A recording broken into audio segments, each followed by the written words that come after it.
Oh, giddy up, Shorty. In life and love, Shorty and Cotton see eye to eye and step to step. He asked her to dance, and it was on from there. It seemed like a perfect match. Cut it! What's going on? You tell me, Cotton. Until this duo lets the devil cut in. Shorty had a lot of questions. Your regular Friday night dinner got cold. I wasn't hungry. You know, everybody has their demons. I don't want him to hurt me. Hey, let me in my own house! And these dance partners start two-stepping straight through hell. We're done. I've cut you off. You acted like a crazy man. People don't just fall off the face of the earth. Love may be blind and marriage bliss, but divorce is murder.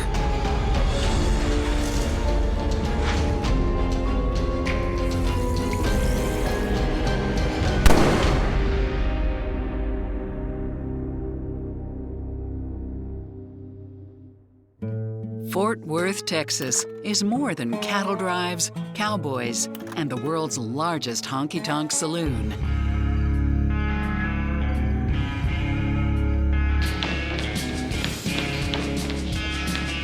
It's also home to Shorty Robinson, a regular at the local bar. Ooh, look at that.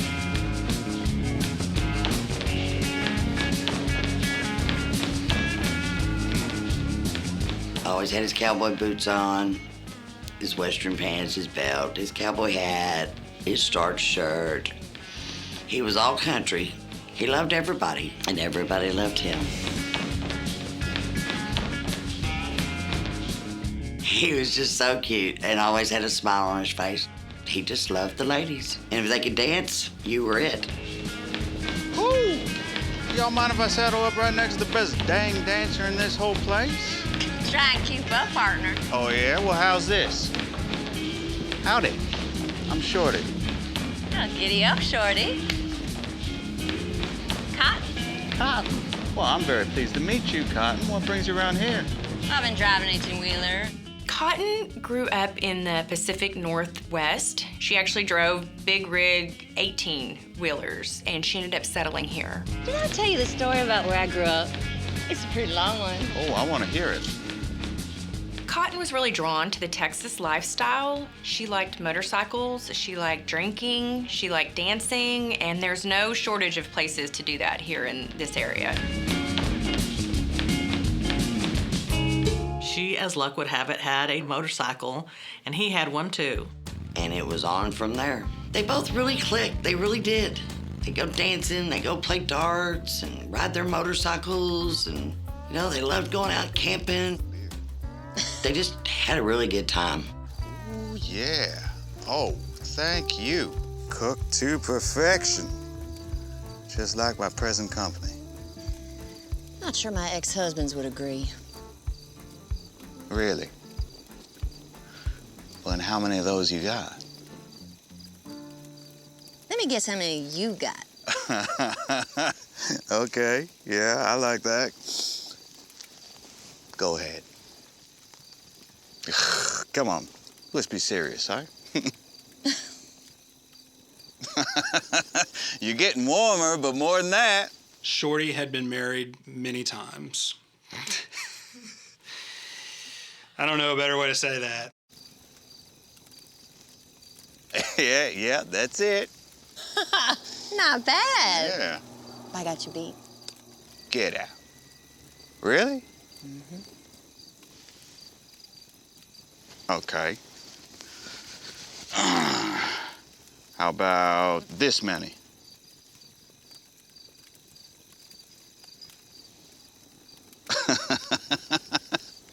Wow, that's something. You do got me beat. Well, heck, here's to falling in love all over again. And again. They both just kind of laughed it off and said, this is the one. Cotton fits right into Shorty's routine in every way. Hi, darling. Ladies. All right, drum roll, please. Here she is lucky number 8.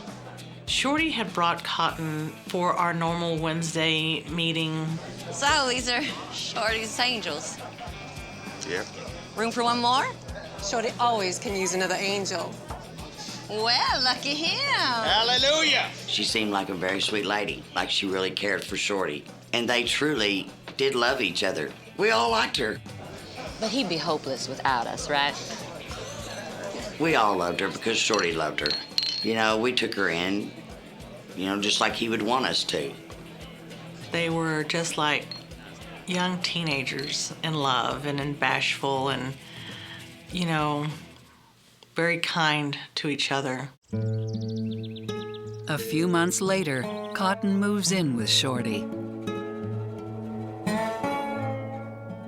When it comes to women, I don't think my dad's ever really taken the slow boat.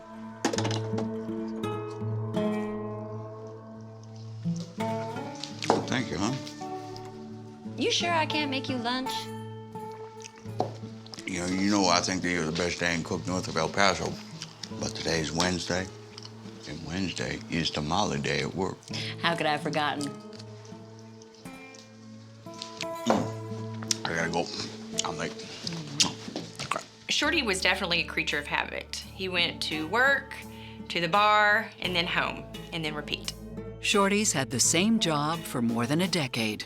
He'd been a welder for all my life. One of the best welders that I see. His employer appreciated his work. That's a good tamale. That's a good tamale. I love tamale day. Goddamn. Church is out, boys. Back to work. People look at being a welder as a blue-collar job, but I mean, to me, you're an artist because it takes a talent to weld. Shorty's world became Cotton's world. Howdy, Cowboy. Hi there, pretty lady. Sure, I'm gonna miss you when I'm out on the road. Y'all ready now for your trip? Yeah. Cotton was a long-haul trucker, which can be a very lonely occupation. She went from town to town, and she may not have really set down roots anywhere. I miss your friends, too. Well, they're all friends now. She didn't have family in the area, and she really depended on Shorty for her lifestyle. What's in the box? What box? A little something to keep you company on the road. No! I thought we called him Harley. It's perfect. Yeah. Oh, yeah. You brought me a dog. I did. Isn't he cute? Oh, he's so cute. Oh. Shorty had got Cotton this little dog for her to take on the road with her so she wouldn't be lonely. Come on, Harley. Oh, cute, so cute. It's not uncommon for truck drivers to have pets, to bring them with them so they have that companionship. With puppy Harley along for the ride, all that's left is to tie the knot. Shorty and Cotton got married at the Honky Tonk Woman Saloon in Azle, Texas. It was a Western wedding. They both had black hats. She had a veil on her hat and matching Western shirts and jeans. You know, everybody has their ideal wedding. That was his and hers. I just said, "Are you sure that she's the one this time around?" And he said, "I'm sure." Psychotherapist Stacy Kaiser and forensic psychologist Brian Russell sensed some red flags. Shorty and Cotton have quite a few marriages between them, and so some might look at this and say, well, maybe practice makes perfect and this time they're going to get it right, and we would hope so. But statistically speaking, that's not what we would predict. There are some people that aren't about planning for the next 20 years. Some couples come together because they have a great time together, because they think it's an adventure and an experience. And that's kind of how I see Cotton and Shorty. It seems like their strategy is more, well, let's just keep trying it, keep trying it, keep trying it. One of these times, things will click. But that's really not how marriage works, that it just clicks. It takes work, and it takes work beforehand to make sure that there's deep compatibility. You and Harley, you drive safe, okay? Always. I love you. I love you.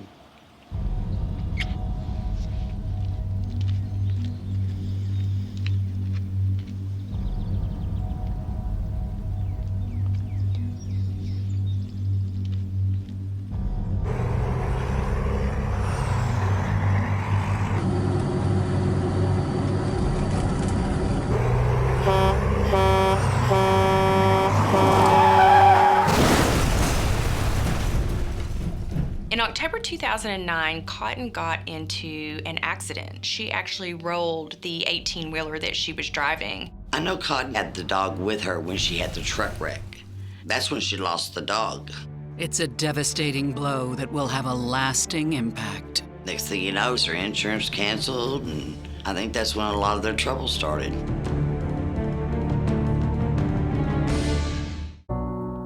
Cotton and Shorty Robinson have been happily married for 19 months, but they're about to face their first challenge when Cotton totals her 18-wheeler, sadly killing her puppy and leaving her injured. When Shorty had found out that she was in an accident, he was very upset. You know, he was concerned for his wife and what kind of condition she was in. Okay, let's go slow. I wish you would have let me come to get you. It's fine. I'm fine. You're not fine. Yeah. He immediately wanted to fly down there and get her, and she refused and basically said it was not necessary for him to come down, which kind of upset him because he wasn't for sure how badly she was hurt. Two. Okay. There you are. All right. Get you in bed. Cotton hurt her shoulder and back in the accident. She came home, went to the doctors, and they put her on all kinds of medication.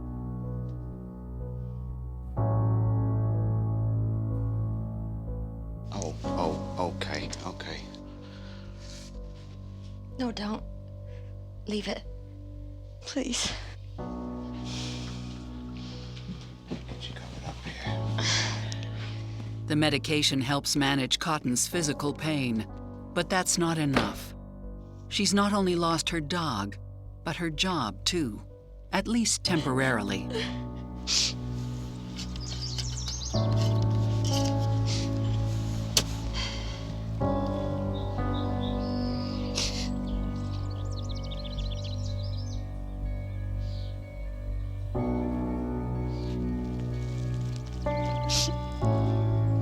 I'll never forget you, Harley.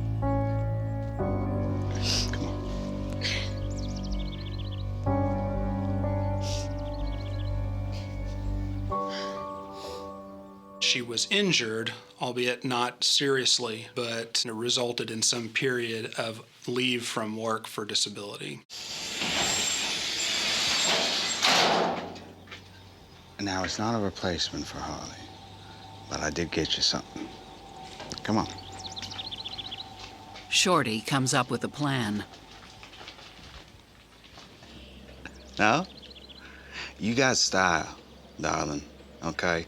And it's time to put that style to the test with the t-shirt printing business. You can design them, we print them, and then we sell them at rallies. What do you think? Or the bar. Yeah, or the bar, yeah. That's amazing. Yeah, all right. Oh, Okay, I'm sorry. I forget. All right. Okay. I love you. I love you too. I believe that Shorty and Cotton were very optimistic that this t-shirt prospect was going to work out for them because she seemed excited to do it, that she was going to put her heart into it.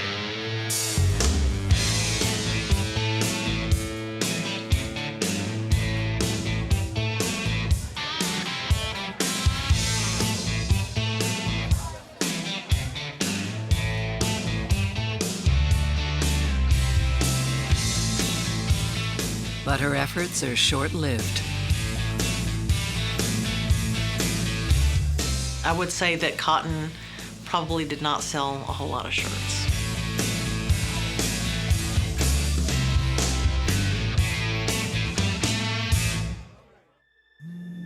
Not only were finances tight, but the things that Cotton really enjoyed doing, she couldn't do anymore. She couldn't ride motorcycles. She couldn't go country dancing. And so the marriage started to deteriorate.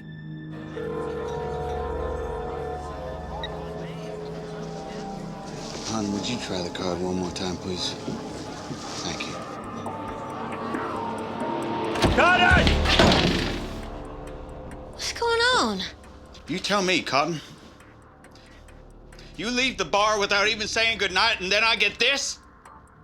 Where's the money, Cotton? Did they cut you off? I'm trying to sort it out. Sort it? They fired you, didn't they? Cotton was terminated by her employer in the spring of 2010. He wanted to pursue why was she not getting any kind of benefits, and she just told him to drop it.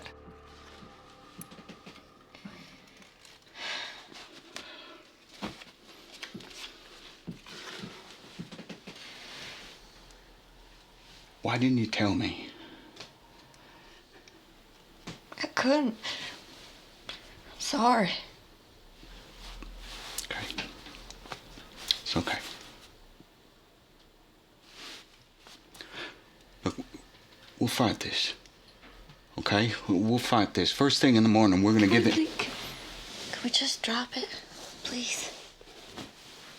For tonight, at least. Okay. No, I'm sorry. Okay.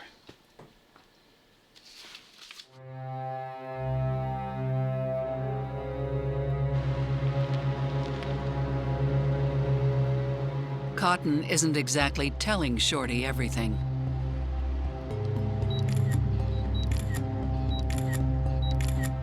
Her employer became suspicious that she was abusing the system and began investigating her claim that she remained disabled.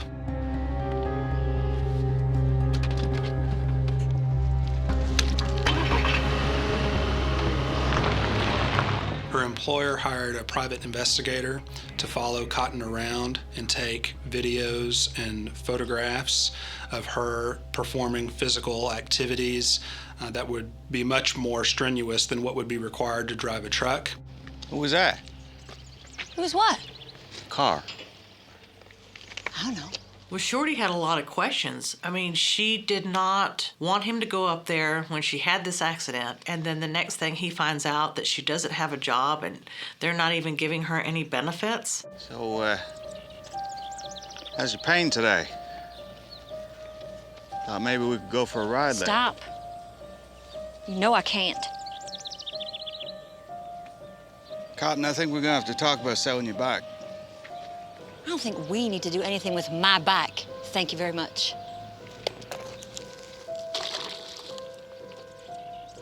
We can't afford it. Where Shorty became resentful is when he asked her repeatedly to help reduce the debt of the household. She was not willing to do that. Okay, if you have any other solutions, please let me know. Cotton. Cotton! You know what? I'm gonna go have a drink somewhere where people actually speak to me. It did begin to put a strain on him several months into her not working.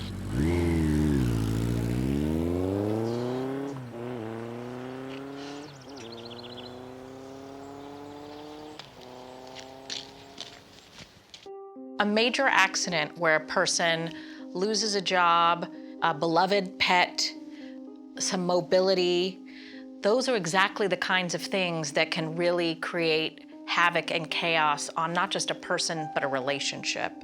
And so I believe that Cotton and Shorty's relationship is really gonna be put to the test at this moment. There are two ways to help improve a family's finances: bring in more money, cut the expenses. And Cotton doesn't want to do that. And it seems understandable that getting rid of the bike is an admission that I'm not gonna be able to ride this again. I'm permanently disabled. And of course, nobody wants to think in those terms. They wanna think, I'm gonna be back on that bike pretty soon. And hopefully she will. Here, this is a new marriage. They were excited to get together. And now it just seems like they can't get anything right and they're just running into problems everywhere. And so, again, because they've been married so many times, I just wonder if these two can sustain all of this drama and still stay together and be happy.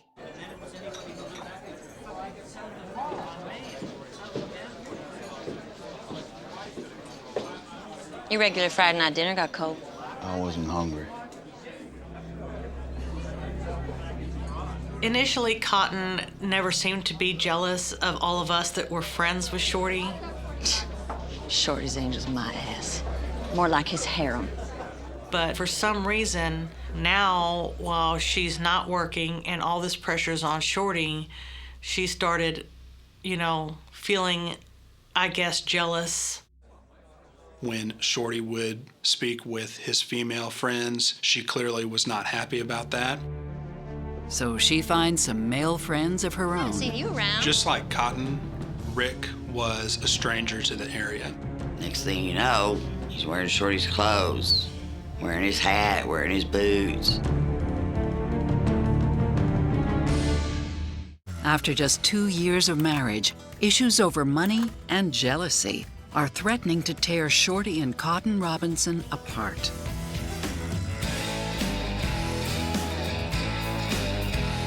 Just as Shorty would spend more time with his female friends when they were experiencing discord, Cotton would do the same thing with male friends. And in this case, she began to spend more time with Rick.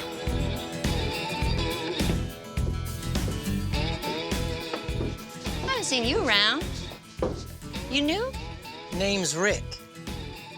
Well, Rick, I drive the welcome wagon around these parts. Let me be the first to say howdy. I think I'm gonna like it around here. Just like Cotton, Rick was a stranger to the area, and he took a liking to Cotton, and she the same with him.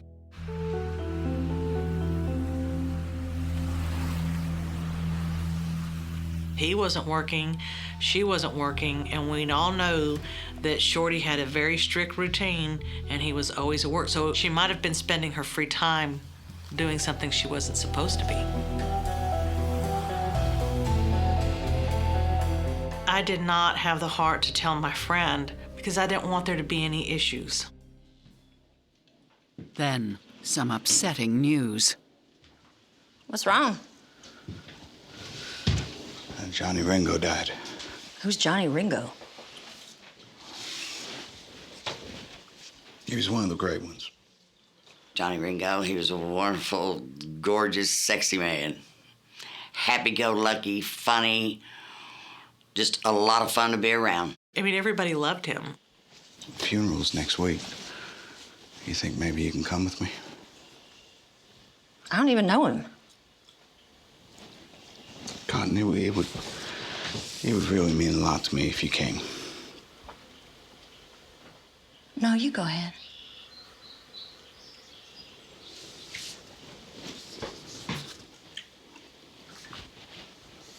I'm not gonna ask again. You don't have to. Because my answer won't change. He wanted her to be there with him, by his side. She chose not to. And I think it was the final straw. Cotton is now spending time with another man. She is not willing to go to the funeral of someone that is very close to Shorty. And what this tells me is that whatever they had had that brought them together is now no longer there.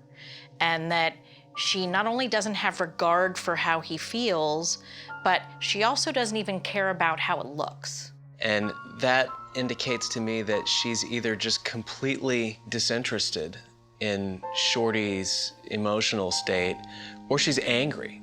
Either which way, it looks to me like there's a disconnection that is indicative of an unhealthy marriage.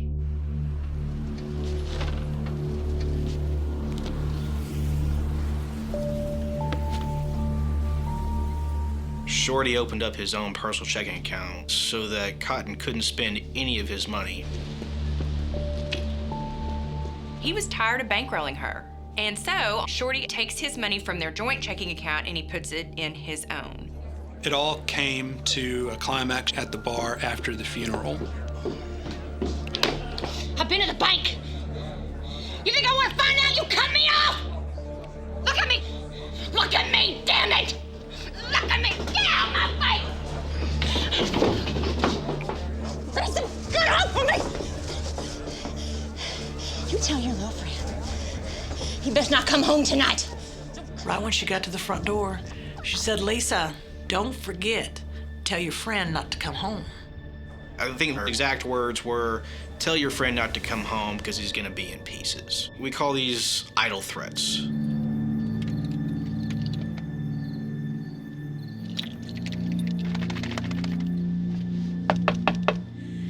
that, Cotton? He's trying to get in the house. I don't want him to hurt me. Cotton! She called the police department to say that she was in fear of her life, that Shorty was going to assault her. Hey, let me in my own house! Cotton! Please come. The sergeant and I show up on scene, and Shorty's clearly not upset, clearly not disturbed. It's my house. She locked me out of my own goddamn house.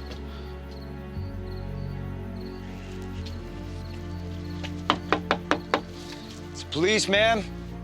I need you to open up. We talk to Cotton at the door. She finally says that, hey, I was scared. I thought he was gonna come in here and break the door down and assault me. I know he's drunk and he's threatening me. At that point in time, go somewhere else if need be. Yelling and screaming through the door is just not a proper way to deal with things. Okay, you won this round, Cotton. You won't win the next. The writing was on the wall. It was over. Some people just want to disappear. Some people just don't want to be found. Shorty and Cotton Robinson's marriage is beginning to fall apart after he cuts her off financially. In response, she calls the police, saying he threatened her life. The next day, I got a phone call, and it was Shorty. Now it got ugly between us last night. Yeah, I wound up staying in a motel.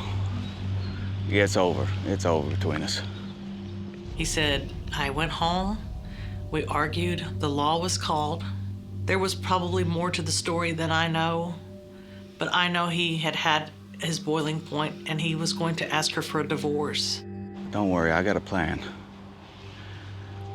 Look, I'm gonna talk to you later, okay? All right, bye. His grand plan was that he was going to go away, and while he was gone, he was going to have the electricity and all that stuff shut off. Shorty's intent was to kick her out of the home. Shorty going and opening up a bank account secretly in his name only suggests to me that the rift between he and Cotton has risen to a different and more problematic level because he's gotten to a point where he doesn't trust Cotton. And when the trust goes, usually so goes the marriage. The fact that he does not seem to be able to sit down and have a real conversation with her and end the marriage, considering he has a great track record for ending marriages, is a red flag to me. He's now going to secretly turn the lights off so that the darkness drives her away. It just makes me wonder if he's afraid of her or afraid of conflict. Shorty's going about this in a pretty cowardly way. But Shorty isn't going to let fear stand in his way. Mike, you got a sec? I'd like to take Monday, Tuesday off. I got a lot of stuff going on right now. I just need to take a long drive and clear my head. He showed up for work every day. He didn't call in sick. He didn't go on vacations. That was something his employer said, was this the most dependable employee I've ever had. Yeah, thank you. I appreciate it. The last day that Shorty went into work was that Friday, May 28th. The next day, Shorty's plan is set in motion. He was tired of sleeping in the recliner, and I think that he just wanted to sleep on something more comfortable.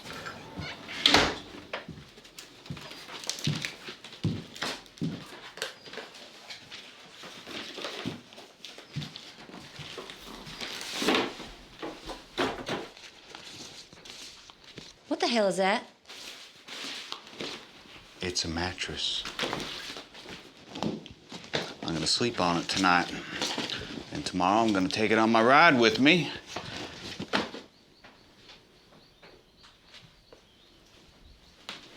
And on Tuesday, when I come back, I want you gone.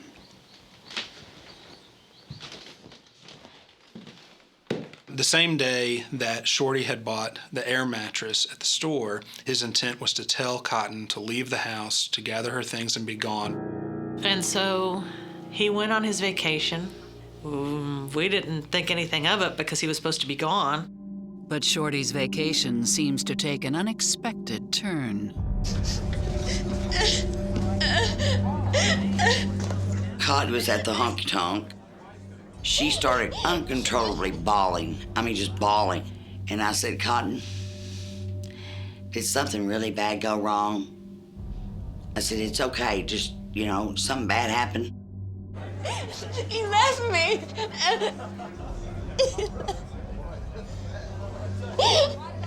He said he was going on a ride. And then all of a sudden he's getting in a white truck with some woman. I don't think he's coming back. Cotton said that he had run off with a woman in a white Chevy truck. What's going on? Shorty left me. It was an Hispanic woman. Maybe she was that tamale lady. If Shorty had a girlfriend, we'd know about it, Cotton. Shorty doesn't return to work as planned either. He doesn't pick up his last paycheck. He doesn't come to gather up his tools. He had a 401k there, so days turns into weeks, and 2 weeks go by, and the boss doesn't hear from Shorty at all. There's something really wrong. That's when his employer became very concerned that something was amiss. Shorty's gone for 2 long weeks before a missing persons report is filed. Well, they met each other at work, and they'd see each other every Wednesday. Don't you think it's a little weird that he just leave without his tools? Well, as you know, we weren't getting along very well. Guess he wanted to get away from me as quickly as possible. With her. Hey there, Maria. She was adamant that he got into a white truck and drove off into the sunset and was never heard of again.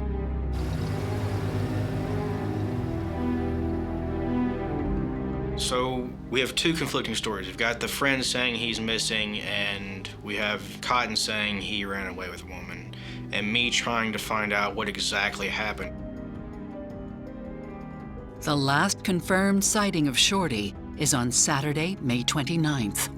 Shorty was seen on camera at a local store purchasing an air mattress and a box of donuts and then heading back towards Pelican Bay.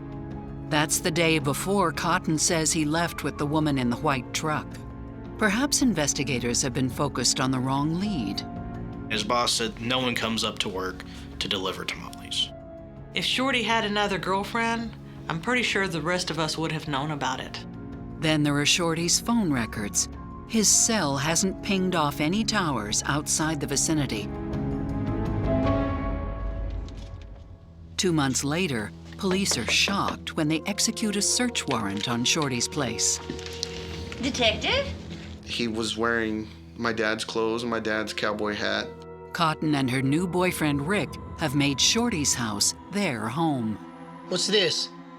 We have a warrant, ma'am. I mean, that was pretty quick for them to have a relationship instead of her being concerned about where her husband was.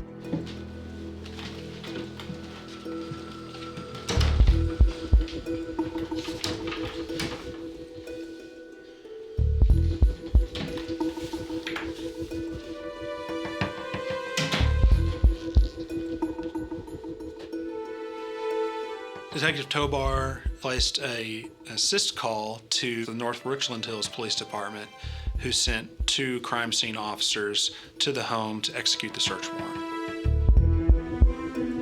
When the crime scene officers were about to begin their search, one of them noticed that there was a pile of brush that was over and it appeared to be masking a small mound of disturbed dirt. But Chief, I'm telling you, we should be looking on the property, not just inside. There is this pile of dirt.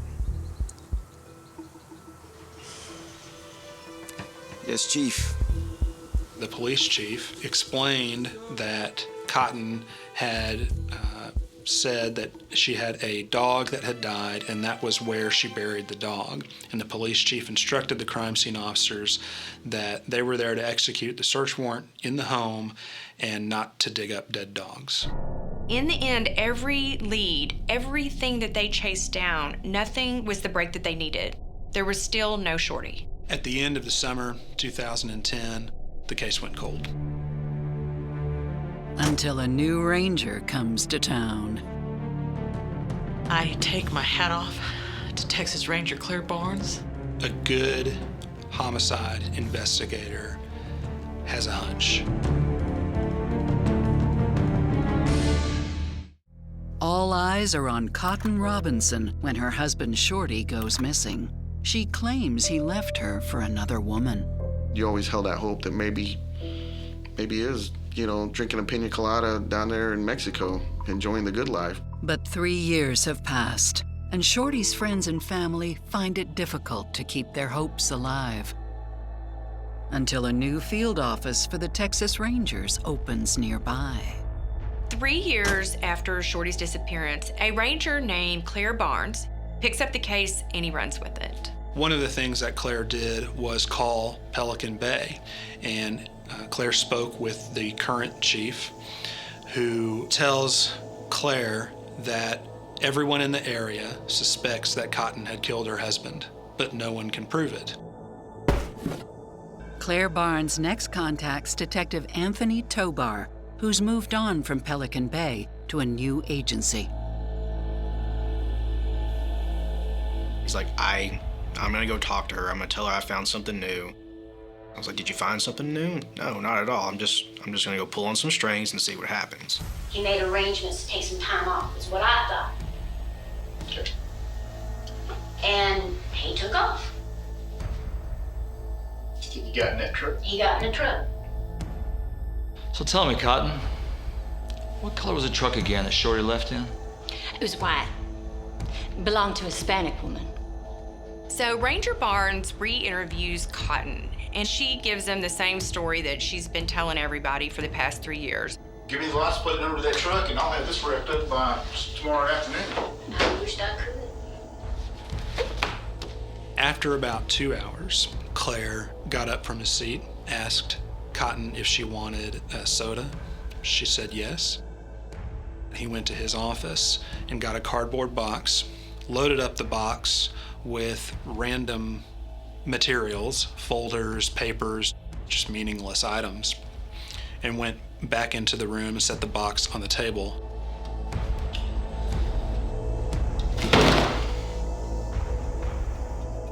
They took all of that out of the house?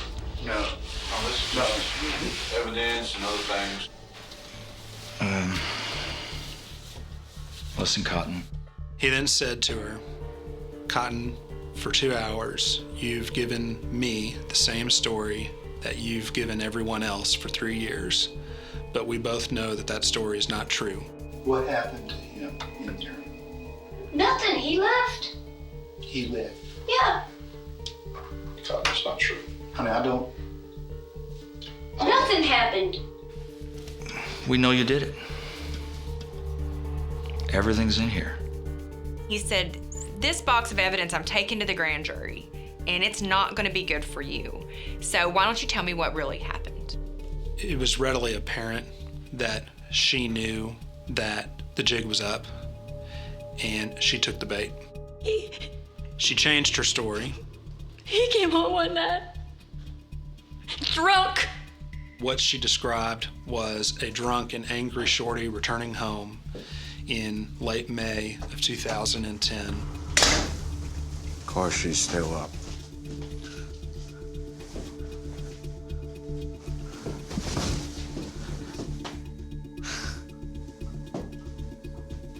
This is my life now. This is my life. Because of you.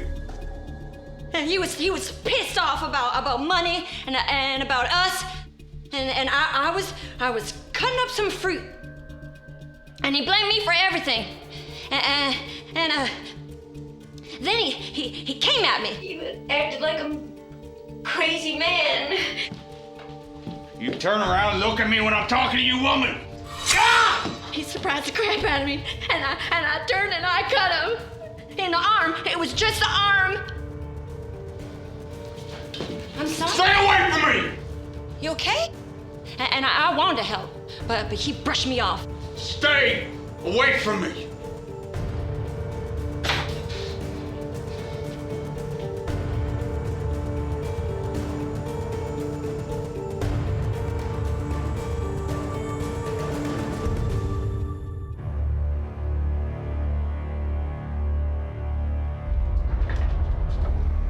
Hey, Shorty.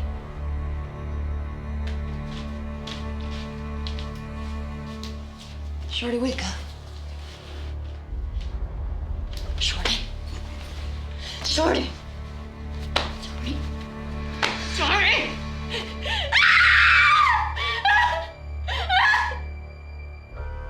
And the next morning, I found him there, dead.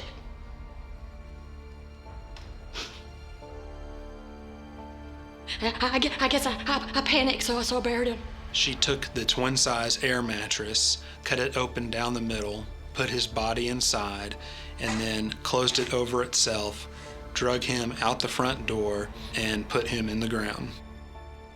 The story doesn't seem to add up. What? I just told you. That's what happened. There was no indication in Shorty's past that he was a violent man, especially towards women. He actually loved women. Unequivocally, there was no evidence that Shorty had ever been violent with her. But part of the story is definitely true. Claire was able to procure a search warrant for the recovery of the remains. Shorty was found 15 feet from his own front door and in 15.5 inches in the ground.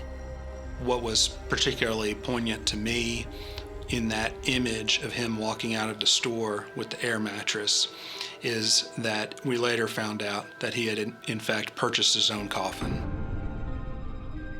This case could have been solved years earlier. They dismissed that small gravesite because it was inconsistent with the size of a human being. Cotton's lies continue to come undone. He was strangled. So, although there may be some truth to her story, it wasn't the truth. Cotton was placed under arrest for murder. Detectives interview Rick once again. There in the bar, and Okay, here's also the deal. she was saying in like a sarcastic manner, "Oh, I'm a murderer. Yeah, I killed him." He told Claire that at one point, Cotton had admitted to him that she had strangled Shorty. Something had to have been the final drive. It could have been an argument. It could have been something he said. He's like, "I'm going, I'm leaving," and she waits till he goes to sleep.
I think it'd be easy to look at what happened to Shorty and say she murdered Shorty to be able to inherit from him and not get divorced. And I think there's probably truth in that.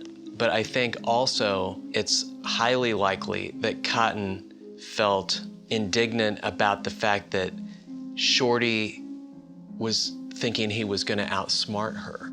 Oftentimes, sociopathy will lay dormant if a person is getting what they want. And so she thought to herself in that moment, I'm not getting what I want.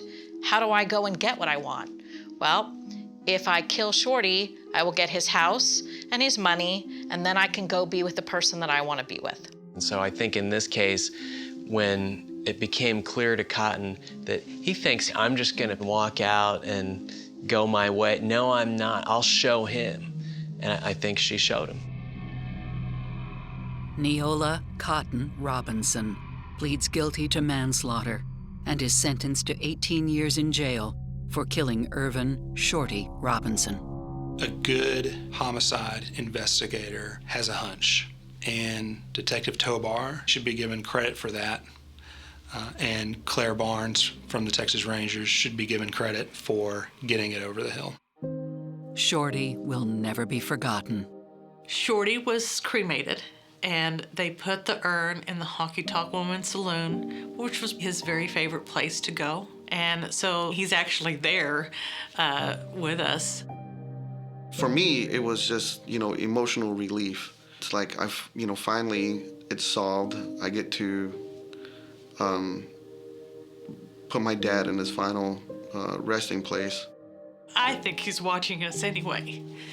But Shorty, you did not die in vain, and we all loved you. We still love you. And maybe you went through a last couple of days, but you are in God's hands now. And your story is not gonna die.